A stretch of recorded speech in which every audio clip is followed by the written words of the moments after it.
Российские спортсмены стали победителями эстафеты на чемпионате Европы по санному спорту. Соревнования завершились в латвийской Сигульде. Россияне преодолели дистанцию за 2 минуты 12,833 тысячных секунды. В составе сборной выступили Татьяна Иванова, Семен Павличенко, Всеволод Кашкин и Константин Коршунов. Вторыми стали представители команды Латвии. На третью ступень пьедестала взошли немецкие спортсмены. Отметим, что российские саночники заняли первое место в неофициальном медальном зачете. В их активе 2 золотые медали, а также 1 бронзовая награда. Российские биатлонисты одержали победу в смешанной эстафете на 5-м этапе Кубка мира, который прошел в немецком Оберхофе. Сборная России в составе Ульяны Кайшевой, Светланы Мироновой, Александра Логинова и Эдуарда Латыпова показала результат 1 час 8 минут 21,7 секунды и использовала 7 дополнительных патронов.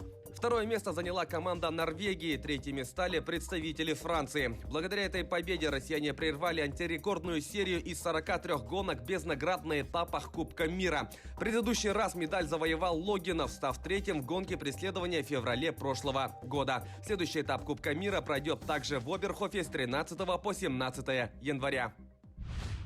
Александр Большунов стал победителем многодневки Тур де Ски. Соревнования завершились в итальянском Вальдефьеме. В заключительном этапе в масс-старте свободным стилем на 10 километров российский лыжник занял второе место, опустив вперед своего соотечественника Дениса Спицова.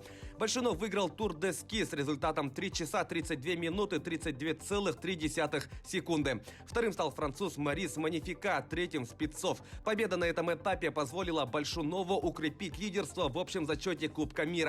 Второе место занимает россиянин Иван Якимушкин. Тройку лидеров замыкает Манифика. Следующий этап пройдет в финском Лахте с 23 по 24 января.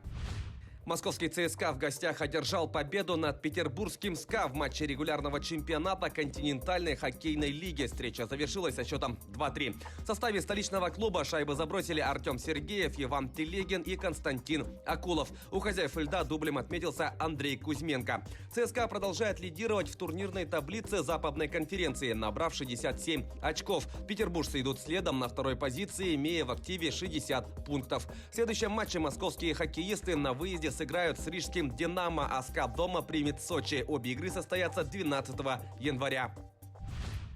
Гол якутянина Джилустана Пестрякова не спас его «Волгарь» от поражения от саратовской «Волги» в домашнем матче 15-го тура регулярного чемпионата Высшей лиги России по мини-футболу. Встреча завершилась со счетом 3-5.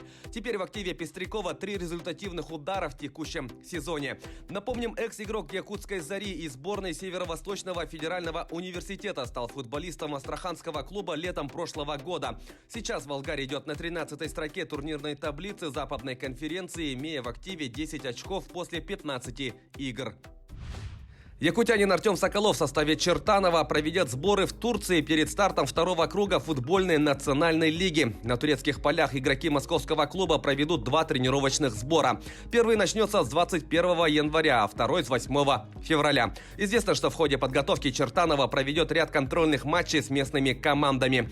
Напомним, вторая часть ФНЛ стартует в конце февраля. Первым соперником клуба якутянина станет текстильщик из Иваново. По итогам первого круга турнира Чертанова занимает 19 место в таблице, имея в активе 23 очка. Таковы главные спортивные новости к этому часу. Занимайтесь спортом и будьте здоровы!